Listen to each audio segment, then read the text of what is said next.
So, this being the first episode of Smells Like Hope, I wanted to just take a couple of minutes, and this isn't going to be a very long recording, but I wanted to take a couple of minutes and share my story with you. Let's get opened up with some honesty right up front. Um, as I mentioned, I spent 20 years in the pro wrestling business, and it's a painful game. It's a wonderful thing. I mean, I'll say this, the high that you get from having the whole crowd right in the palm of your hand and just enjoying the hell out of your match. They don't really make a drug to equal that. But they make drugs that come close. So I noticed predominantly in the wrestling business that the guys were using painkillers. They were using, opiates, the Vicodins and such. And it never really made a lot of sense to me personally, and I thank God that it didn't. I thank God that I didn't fall into an opium addiction, because that's a very, very difficult road, and my heart goes out to those guys who are still suffering from their addiction, but even more so, my heart fills with pride on these guys who have conquered their addictions. I mean, I guess you never actually totally conquer it, but maintaining your sobriety is work. So, noticing these guys were all taking painkillers, I couldn't really wrap my head around how they would manage to get to the town, then go to the venue and wait, then do their match, and then go back to their hotel and get packed up and get back on the road. And I was like, God, it's so hard to stay awake on those things. I don't know how they can do it with these painkillers. So I didn't go for painkillers. I figured it'd be a lot easier to do this on coke, because it's pretty difficult to fall asleep on cocaine, and it's a natural painkiller. It's a hell of a painkiller. Great for making you forget what hurts for a while. Now, I wouldn't say that in those days I was really what I would call an addict. I was more of a casual user, but of course that never lasts, and I got some injuries and things slowed down financially in every area of my life. So I called up my dealer and convinced him to put me on. I think that I can do very well selling this. And he said, well, let me be honest with you. You're going to use and you're going to get addicted. And I laughed it off. Oh no, I'll be fine. Don't worry about me. I haven't become addicted so far. And it's a funny thing about addiction, because even things that are classified as non-addictive, if you believe you're addicted to it, then you are very physically addicted, and that's just the way that it is. I've known people who can't function at all throughout their day unless they smoke marijuana. It's crazy to me, but to them, it's a very, very real addiction, so it counts. And I'm telling myself, I'll just sell this stuff for a little bit. I'll get my car paid off, and, just get a few bills caught up, and then I'll just give it up and walk away. It's funny how you lie to yourself. So, I'm selling it. I'm moving through bars, and I'm doing financially very, very, very well.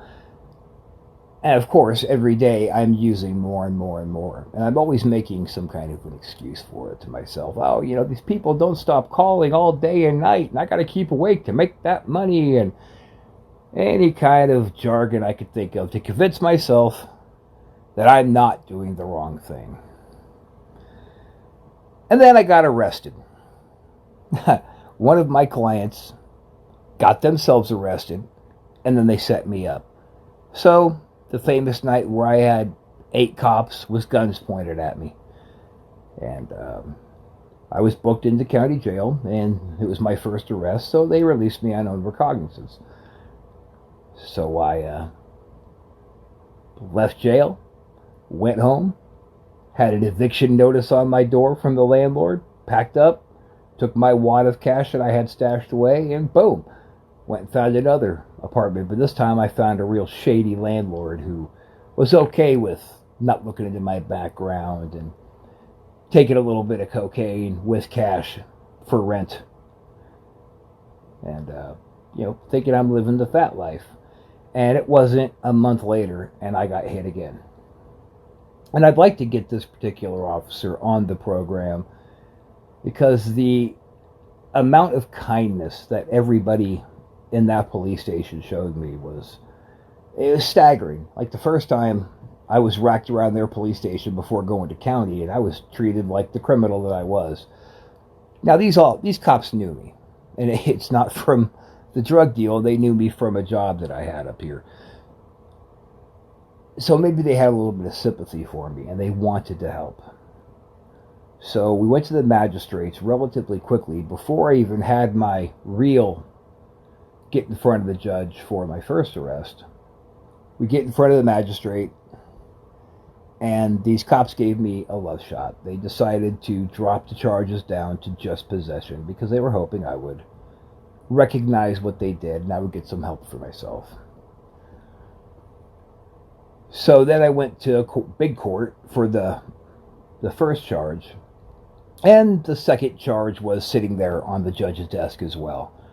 Me pleading guilty at the magistrate level to just possession. So she took the big one and gave me this amazing love shot that I just ended up pissing all over. But, rather than sending me to some real jail time, which she had every right and probably the responsibility to have sent me to prison, but she chose to order me into rehab and put me on a probation period on both charges. And as I said, I completely pissed all over this opportunity. This is huge opportunity that was given to me. Because I didn't want to go to rehab. I had to. And I was sitting in rehab and I was stewing over it for 28 days. And I just did not want to be here. So the day that I got out and went home, back to business as usual. Because just because you're not using doesn't mean you're not still an addict. Just like when you're not drinking doesn't mean you're in recovery. There's just a dry drunk, or there's an alcoholic in recovery. There are differences there. So my landlord I had, being as huge a scumbag he was, didn't give two damns how many legals I had on me. He just keep giving him cash, keep giving him cocaine, and he's a happy guy. He put me into a building full of cokeheads in my apartment building.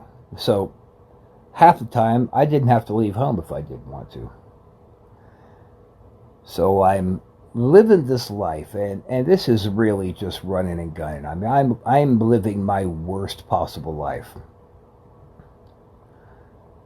And then I get hit for the magical third time because I got sloppy. All three times I got sloppy, but I got sloppy this time. And before you start selling, you tell yourself, oh, I won't ever be sloppy. I'll be smart about this. I'll never get caught. Then here I am 3 times later after posting a huge bond. I get out, and now I'm on my third arrest, and I just decided to go on the run. Told my landlord, I need you to put me in a different building with nothing on the books. And of course, he was happy to. So he put me into another building full of cokeheads. And I spent about 6 months from then on just afraid of my own shadow. Always looking over my shoulder, always paranoid. And my use just got more and more and more. Then I get the phone call with some atrocious news, and that was that my father was diagnosed with stage 4 pancreatic cancer. And that was a very hard hit that I wasn't anywhere near ready to take. But now, instead of ostracizing myself from my family, just doing my own business, I'm starting to include myself a little bit more. Don't think I'm not using any less, because I'm not. And my family knew exactly what I was doing. They knew about every arrest. They wanted me to get out of this business, but they weren't pushing at it because they knew that wouldn't do any good.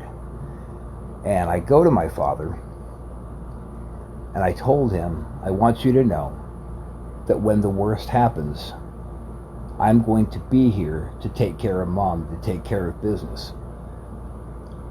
And he just gave me this empty look, and he said, when are you going to do that? In between your trips to jail? In between your sales? In between your time sneaking off to the bathroom to snort that shit up your nose? No thanks.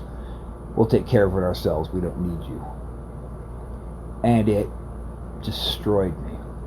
Destroyed me so bad that I vanished for about 3-4 months. I wouldn't take phone calls. I was just gone from my family's radar. Living my worst possible life still. I'm still selling this junk to good people.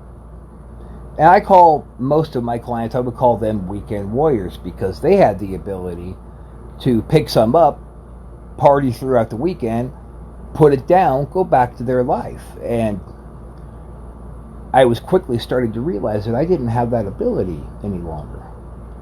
If I have a bag, I can't just put it in the dresser and just know it's there and come back to it another time. Hell no, I'm doing all of it. That's just how it's going to happen. And I had this horrible dream about Dad dying. And that was after being up for 4 days. So I'm finally sleeping. I slept for about 28 hours, and I woke up on an absolutely beautiful day. I mean, we have birds singing, sunshine, and the temperature was in the 70s, and just absolutely fantastic. And I sit down on my couch, and there is a brand new giant bag of cocaine. I'm talking a lot. And I actually said out loud, I am not going to do any of you today. I am just going to sell it. And I turn on the TV, and I'm waiting to get some phone calls. The next thing I know, I am doing key bumps. And I got pissed because I wasn't aware I was doing it until I had done it. And I was like, holy shit, are you kidding me? And I throw the bag down, and I'm upset. And I'm thinking about the conversation with Dad. And I'm thinking about the cops are bearing down on me. I mean, it's coming sooner than later. They're going to catch me. You just can't run forever. And I'm going to have to do some prison time over this. And just that quickly. You know, they say when you ask for God's help, God will give it to you on His time, not yours. And it just, as I'm praying, like, God, help me do something. Help me to figure out what I need to do about this. I just had this time of clarity of, that's it. You just have to be done. Almost as if I'm on autopilot. I grabbed this giant, and I'm talking about like a $1,500 bag of blow. And I grabbed this giant bag of blow, and I just clunked it right down in the toilet. Picked up my phone, closed my email accounts. I called my phone provider and said, turn me off today, I'm done. Called my landlord and said, I'm leaving today. Called Mom first and asked her if she could come pick me up because we needed to talk. Chunked my phone right down in the toilet next to the obliterated bag of cocaine. I just walked out my door. I didn't pack anything. I didn't take anything. All I did was I grabbed Mom's phone and I called a rehab facility. Now, I told them everything. And I said, this is me begging for help. So they said, what are you doing right now? Come in. We'd like to talk to you in person. So we drove straight down there. And I told them, I mean everything. Things I haven't mentioned here, not because I'm hiding it, just because I don't want to spend too much time focusing on the negative. What I want to focus on is positive. But in order to do that, we got to finish up the hard road. So, I go to a facility, and it's called Gateway, here in Pittsburgh, Pennsylvania. And I sit down with the gentleman, and I tell him everything, and he has a list of questions that he asks me. He warned me coming in that, I'm going to drug test you because I want to know everything that you're on. I said, okay. And come the end of the interview, he said, okay, I believe everything you just told me, and I'm not going to drug test you. I'm going to put in an emergency word to the inpatient facility to get you in. Please keep your phone close to you and please answer when I call. So I get in the car. I relayed to my mother everything that just happened inside, and I hadn't seen her look at me with any kind of pride in so long. I didn't know what she was thinking when I was telling her the story. So I said, what are you thinking? And she said, I'm thinking I'm very proud of you. So we run off to grab something to eat because I hadn't eaten in probably going on a week. Because you do cocaine and food just sounds disgusting. And by the time we get back over to my mom's house, the phone was ringing and they said, can you come tomorrow? We have a bed for you. And I said, yeah, okay. I was a little hesitant. I was scared. It was a new experience. But yeah, okay, I'll be there. Went inside, had some clothes there at my folks' house that I was getting shoved into a bag and just trying to grab some books and not... Because I'd been to rehab before at a different facility. But I didn't get anything from it. I didn't take anything seriously because I didn't want to be there. I wasn't ready. Now that I am ready, I'm terrified. I'm going to a new facility that I don't know what it's going to be about. So I show up to the facility and we do all the... let me rewind real quick. I'm packing up my bags, packing up some clothes and some books and whatnot. And I walked into my dad and I said, I'm going to go to rehab. And he stood up and hugged me and said, I'll come visit you. And I told him, I know you're very sick. And it's kind of far. If you don't come, I will understand. So the next morning, bright and early, I'm getting a ride up there from Mom. I show up there, she takes off, I'm doing the intake, and they take me downstairs to the facility, show me where my room is. A couple of minutes later, a very nice guy named Brett, who I also very much want to get on this podcast because he was the first guy that actually breathed into me an air of hope. Brett was an employee of the facility, and there was some questionnaires that I had to go through now that I was there, and I had to submit to a urinalysis with him. Turns out Brett was a very, very big wrestling fan. So we spent a lot of time just laughing and talking about that, and he made me feel immediately comfortable. I won't say the names, but a few of my colleagues had also been through that particular facility. And I wanted to be there this time. I was happy that I was given the opportunity to try to change things. Even though out there on the streets, my name was red hot and the police were looking for me. They were looking to get me. So I contacted my attorney, told him where I was. I even contacted my PO and told her where I was. I figured I'm going to have to face the music and I'm going to have to do some time here. But I don't want to go through trying to get clean behind bars. I want to do it here first. And then I'm going to surrender myself. And throughout my 28 days at Gateway, and the different characters that I'd met who were in there with me, the characters who worked on the staff, they were all these different and unique and fantastic personalities. Every day I was given a shot of hope. Every single day. When I woke up, I never woke up unhappy to be there. I attended absolutely every meeting that we were supposed to do. I took getting clean as seriously as I took building my drug business. And then I was released. And when I was released, I went to my PO to surrender. And she said, I'll tell you what we're going to do. We're just going to take you into custody and release you at the magistrate down the street.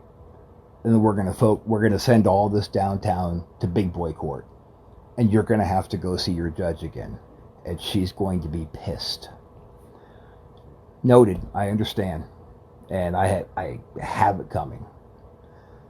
So, in my head, I am going to do some time, but the nightmare is over. The hiding and the insecurities and the never knowing, it's over. It's fucking finally over. And that was such a relief. It was such a relief to know that I only have to face what I've done. Nothing else is coming down the pike at me. So, now this is where the hope starts. Because when I fired my lawyer, because he wasn't really doing much for me, and I took on a public defender. People go, oh my God, that's suicide. Why would you do that? Not true. Because 9 months later, it took 9 months to get all my court dates kind of jumbled up into one, and now we're ready to go. And I show up down to the courthouse, and I meet with my public attorney for the very first time. And he said, wow, you look great. I said, what? And he told me he just this morning looked at all my mugshots from all my arrests and got my whole record down pat so he knew what he was walking into. And he said, who I'm looking at now isn't who I thought I would be looking at. I thought you were going to walk in here high. Because clearly you walked into court high before, and then you spent 6 months in jail over it. Which I neglected but mentioned earlier, but that happened. And I told him, well, I've been sober for 9 months. And he just gave me a pat on the shoulder, said, that's great. And he was just getting ready to explain to me how the process goes. And I said, look, I'm just here to plead guilty to the charges and move on. He said, dude, these are big charges. I mean, if you plead guilty, it could go really bad for you. Yeah, I know.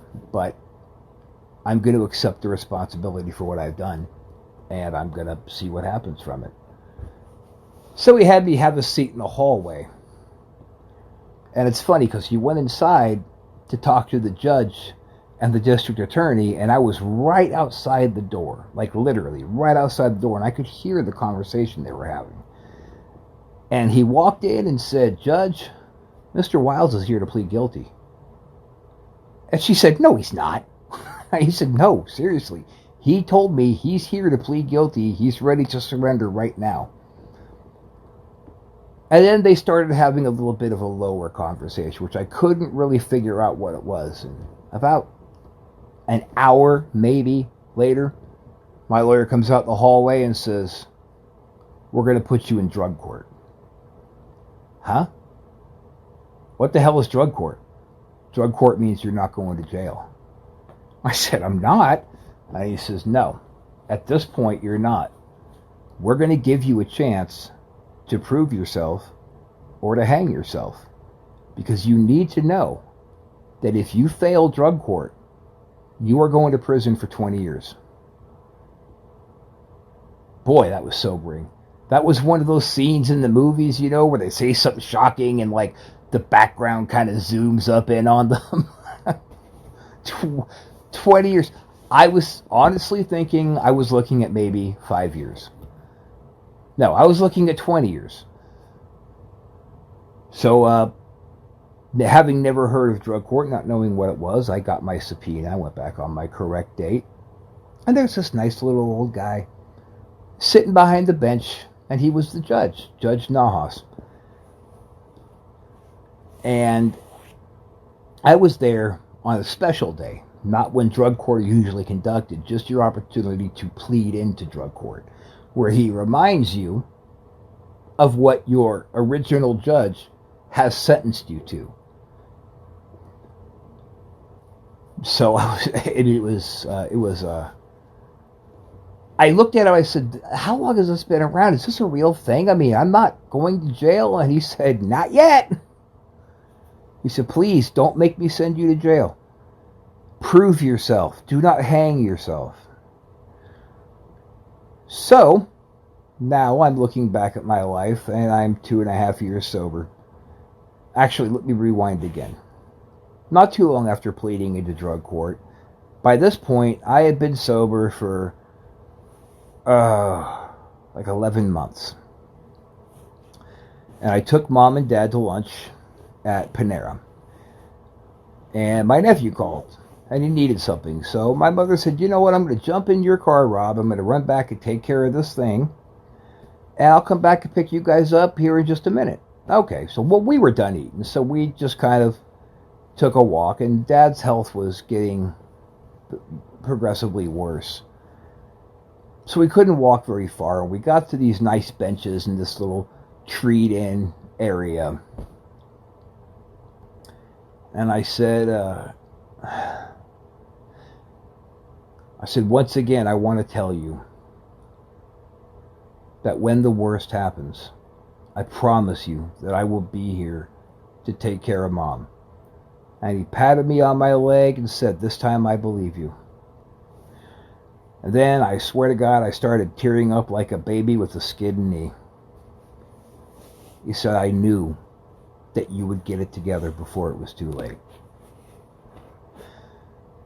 That was amazing. And I kept selling drugs when I was doing it because I was telling myself, there's no future for me. You know, I'm a convicted felon. There's nothing that I'm going to be able to do now except flip hamburgers. And fuck flipping hamburgers. That's just not my thing at my age. I'm not going to do that. How can I make a living doing that? And the guys in rehab really helped me with that. And I'm talking about the other patients, not the counselors or any of those guys. They did their part. But the other patients were just loading me up with all these different opportunities that are still out there for people who have been convicted of a felony. And of course, I could still wrestle. So now I have a job, and I'm going to keep out of what my shoot job is, but now I have a job. And I'm always so full of hope. I have done things with my life that I never thought I was going to be able to do. I financed a car. You know, what an adult thing to do, right? I went out and financed a car. I own a home now. I take care of my mother. I take care of my nephew. And it fills me every day with such a sense of purpose that I haven't felt in a long time. People who loved me were very, very worried about me because I would tell them the same story back then of what else am I going to do besides sell drugs? This is it. I'm a criminal and I'm this guy until I end up dead or in prison. And the addiction was speaking so loud that I absolutely meant what I was saying. It didn't seem outrageous or irrational at all. And so many people stepped up to the plate. People who never had to step up stepped up to the plate, picked me up, and put me on the right path. Regardless of how anybody feels about working the 12 steps, about going to meetings, do what it takes. Go into these meetings. I go speak at the hospitals and institutions, and I put out my story in much more detail than I have here. Because I didn't want to take up too much of your time. Usually when you go speak at these places, you got to fill an hour. But waking up every day and knowing that tomorrow I'm not going to get arrested. Knowing that I'm not going to lose friends. Knowing that just the world is not going to open up and swallow me alive. It smells like hope every single day when I wake up. That's the first thing I smell is hope and possibilities. When I was selling, man, I was running around there in, I mean, not like junkers, but things that I could just throw somebody $2, $3, $4 for and drive off, knowing that I'm only going to keep it for 6 months before I just get rid of it and then go buy another one. Trying to, keep them guessing, mix it up a little bit, because the cops have no idea about that little trick. Well, and I speak at the institutions, and I speak at the hospitals, I speak at the meetings, and every time I do, I have at least one person tell me that a part of that story will help them. They took hope from it. And that keeps me going. It keeps me going to help keep them going. Because people, sobriety is a mission, man. It takes a village. Connecting yourself with like-minded people it's a whole lot easier to stay clean and sober if you do that than if you don't. Right? Successful people surround themselves with successful people. And it's amazing how many of my old colleagues have been down these horrible roads themselves and have terrible stories about what they've been through with their addiction. But that they have equally and more impressive stories of their comeback, of getting out of that hole, of doing the right thing, of breathing some life back into the world that they took from. Because let's face it, when you're out there selling drugs and you're ripping and running and you're burning yourself at both ends, you are taking away from society. You are taking from the world. So giving back isn't just the right thing to do.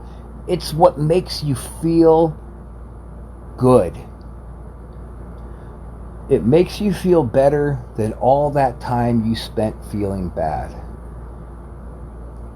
When I hear about an addict who is suffering in silence because, like me, they have no idea that there is a better way. They have no idea what to do next. When I could step up and help them, it's good for everybody. And there's people that I have helped. There's people that I've tried to help and lost. And that's not okay, but at least I won't give up. I won't do it. And to anybody who is listening to this podcast right now and they're suffering in silence, please, there is a better way. There are so many people out there who will help you. You are worth it. You are worth it. Even if you don't believe it. All these things that you have done in your life that you think people will never ever forgive you for, they will. They will forgive you. I promise you they will forgive you. There are programs to help. There's so much. And a lot of you have been through these programs and it hasn't worked for you before. But you know what? Just like to quote Batman, why do we fall down? So we can learn to get back up. And that's what you have to do. Why? Because you deserve it. And the people who love you deserve you to get back up. To those of you who might be listening right now who are doing very well with your recovery, man, I salute you and pay it forward. Help people. So that is, I think, kind of where I'm going to cut this off for now. I've been talking to a few of my buddies from wrestling to get it worked out, to get them on. I'd like to get the officer who arrested me. Hell, I'd love to get the judge on here because that guy is really interesting, really fascinating. I love his story. So that's going to wrap it up for the first ever edition of Smells Like Hope. And if nobody said to you today, and if nobody's told you lately, I love you.